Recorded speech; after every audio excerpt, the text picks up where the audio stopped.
How you doing, everybody? This is Jesse, aka Drackbolt, creator and developer of Dune 2: The Golden Path. Again, no affiliation with the original Dune 2 game created by Westwood Studios many years ago, but it does use some intellectual property from the original game, so you need to own a copy of Dune 2, the original game, in order to be able to download this. My project is free. All the code is written by me, from scratch rather, and it is not open source for reasons maybe I'll explain someday. Anyway, right now we are going into a network game that Puxii from the Netherlands is going to be hosting. He is a macro player. He's been around in the community for a long time. He'll be playing primarily against the Raffy, who is also a macro player from what I've seen. And they're going to go 1v1 while myself and one other member are going to observe. Looks like we're just about all set. So we'll give this a shot. My network code is not, absolutely perfect yet, so hopefully we don't have any errors or anything like that. It often goes pretty well. Okay, Um, so Puxii is the Ordos. I hope he does some pretty good scouting to find some good rock here. And the Raffy is Atreides down here. He's already got some pretty good rock sitting next to him. But Puxii definitely has more spice around him. So I think they're both starting off basically on equal footing. Looks like we're all here. Just to remind you a few things about my version of the game, it's based on the multiplayer experience. It's intended to be very rich online experience, lots of different options and things. It does not try to recreate the original missions because there are other remakes out there of Dune 2 that do a better job of that. I'm not even going to try to do that. In particular, one project called Dune 2 The Maker, from what I've seen, does an excellent job of recreating almost the entire experience of the original game with some modern updates. So go ahead and check that out if you want to see something that has more to do with the original game. This game, on the other hand, has a lot of reworked things. Combat mechanics are very different in my game. For one thing, when you send a bunch of units into attack, they basically get locked into place where they are. Everyone shoots at the nearest threat, and you can't give them move orders to go ahead or anything like that unless you want them to take a whole lot of extra damage because moving straight ahead into enemy fire, to me that's suicidal. That's just realistic. So that's how I built my game. You're not able to scout and do some other particular things and just kind of move around freely and do a lot of wild macro and stuff like you can in StarCraft 2, and so many other games out there. So you're pretty much just you're a lot of the macro, a lot of the micro that you can do in other RTS games is just kind of removed. There is still a lot of micro that you can do in certain respects, but in terms of individual combat, you pretty much send your guys in. You have to make a really good plan when you're about to enter combat. You have to get everyone positioned very well. Once you get them moving, then beyond that point, you're just kind of watching a little bit and you're free to do something else. So it's just definitely works a little bit differently. One other thing that's very different is production. Like here, for example, you see the semi-transparent harvester. This is actually a queue. This is being produced. Whenever you want to build something, the normal process there is to take a production facility, choose the unit that you want to build, and then you simply click somewhere on the board where you want that unit to go. For each production facility that you have, you'll be able to work on one unit at a time. When a unit is done, it'll leave the nearest production facility of that type and then go to the queue where you placed it, which is really important because, for instance, I can go over here, I can go to the enemy's base, I can hit F2, the hotkey, to get right to my barracks, and I can just choose an infantry squad, and then I can just click all over here, drop a whole bunch of queues, and when they're done, they'll just automatically walk there.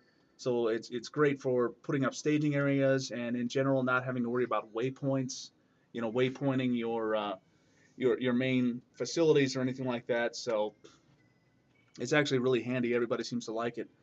Now, Puxii is he's starting off pretty strong. He's going early rush basically. He did put down concrete under all his structures, which you don't have to do. So he's playing kind of a mix of early. He's going for kind of a mid-game build, but he does have a fair amount of stuff sitting out there right now. Raph, on the other hand, is going crazy macro. Doesn't have half the power that he needs to operate right now, so he's not the most efficient that he could be at the moment. But on the other hand, Puxii is definitely pumping out some units here. Got a little scouting going ahead on this quad. We'll see what happens with that. I'm sure they both saw each other. And he may or may not go to kill that quad. I'm not sure what he's up to. Okay. Explain something here real quick about groups and formations.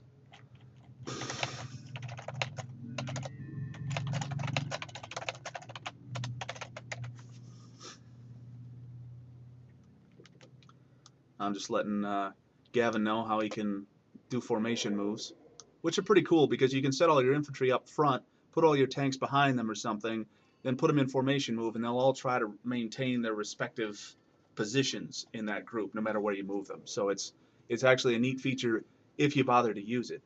Now, actually, what I wouldn't mind seeing from Puxii, Puxii could win right now. Right now, he could win the game. I guarantee it, and he just doesn't know it because he's not doing enough scouting. So that's a shame. I mean, this would be GG instantly if he got in because uh, the RAF has no defense. Basically, he has no defense against the whole swarm of infantry. The tank will get erased. The quad will get shot by the tanks. Yeah, come on, go get him. Go get him, Puxii, because Puxii, just this little mass of infantry combined with the backup that he has, that is enough to do a lot. Oh, there was a spice blow, just took out that quad. All right, now he's doing a little bit more scouting, doing a little harvester harassment, but he really shouldn't do this against that tank. The tank is just gonna destroy that thing. Get these infantry after the tank to kill them. Good. He's got some harassment going on. Unfortunately for the RAF, he does not have any barracks yet, so he can't really respond very well. Puxii is pulling back his infantry a little bit, and I'm not sure I agree with that too well. Some of these light vehicles can handle the infantry a little bit, but not all that well really. They're just trikes. So Puxii really needs to get his tank up there. He needs to have a couple more reinforcements. If he had scouted a little bit more and picked his venue of attack a little bit better, he would have done a lot better here. Unfortunately, Puxii just didn't scout around enough, and then the Raffy responded very well by just dumping out a lot of trikes the moment he saw an attack coming. It was a good response from the Raffy.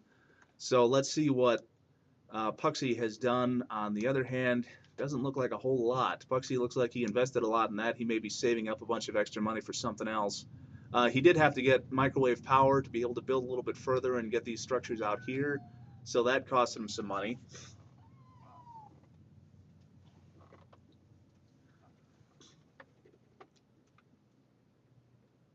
So here comes a little attack from the Raffy. He's just going ahead and setting his trikes. He just made a whole bunch of trikes. He had some money saved up, so hey, why not attack with it?